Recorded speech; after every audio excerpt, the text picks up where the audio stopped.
கட்டியிருக்கிறார். குடும்பமாக நீங்கள் தான் வந்து அதை திறக்க வேண்டும் என்று சொல்கிறார்கள். தயவு செய்து வாருங்கள் என்றார். புறப்பட்டு போனேன். ஒரு வேடிக்கையான கதை அந்த ஆலய கட்டுதலுக்கு பின்னே இருந்தது.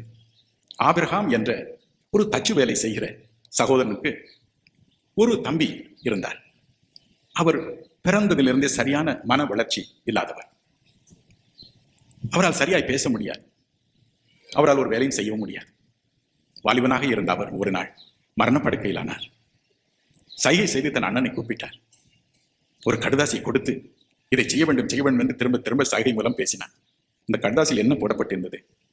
ஒரு அழகிய ஆலயத்தின் படம். அந்த படத்தை காண்பித்து எப்படியாவது இதை கட்டுங்கள் என்று சொல்லுகிறது போல சைகை காட்டினார். அப்படியே இறந்து போனார். அந்த கடுதாசியை பாக்கெட்டில் வைத்துக் கொண்டு அண்ணன் யோசித்தார் எப்படி கட்டுவது. ஒவ்வொரு நாளும் தச்சு வேலைக்கு போவார். மாலையில் வீடு திரும்புவார். அதன் பிறகு ஆலயத்திற்கு வேண்டிய தச்சு வேலை முழுவதையும் அவரே செய்வார். அந்த தச்சு வேலையின் மூலம் கூடுதலான தச்சு வேலைகளை செய்து அதை விற்று பணம் உண்டாக்கினார். செங்கல் எல்லாவற்றையும் வாங்கினார். தானே உட்கார்ந்து அதை கட்டினார். அழகிய ஒரு ஆலயம். எத்தனையோ லட்சம் ரூபாய் செலவழித்து கட்டியிருந்தார். ஒரே மனிதனுடைய உழைப்பு.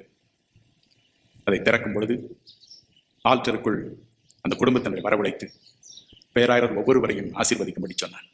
அவருடைய கண்களில் கண்ணீர்.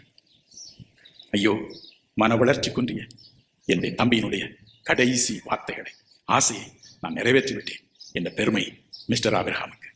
என் அன்பு சகோதர சகோதரிகளே, அருள்நாதர் இயேசு கடைசி நேரத்தில் உலகை விட்டு போவதற்கு சில மணி நேரங்களே இருந்த சூழ்நிலையில் தன் சீடர்களுக்காய் மனம் கசந்து ஜெபித்தார்.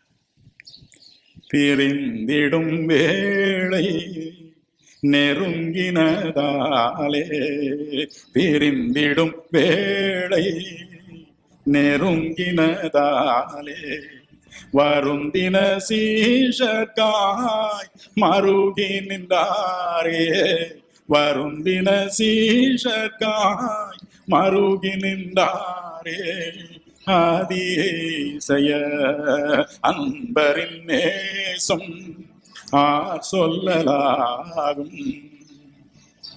தன் சீடரை விட்டு போகும் நேரம், கடைசி நேரம், அவளுக்காக தேவனை நோக்கி மன்றாடினார். அவளுக்காக மாத்திரமல்ல, நமக்காகவும் மன்றாடி அந்த கடைசி வார்த்தைகளை தேவன் எழுதி வைத்திருக்கிறார். அதை நிச்சயம் நிறைவேற்றுவார். ஐயோ, என் மகன் செய்த கடைசி ஜெபம் தன் பிள்ளைகளுக்காய், தன் சீடர்களுக்காய், தன் சீடர்கள் மூலம் என்னை நம்ப போகிறவர்களுக்காய் என்று தேவன் உள்ளம் பதைத்து அந்த ஒவ்வொரு வார்த்தை மனதில் வைத்து நிறைவேற்றது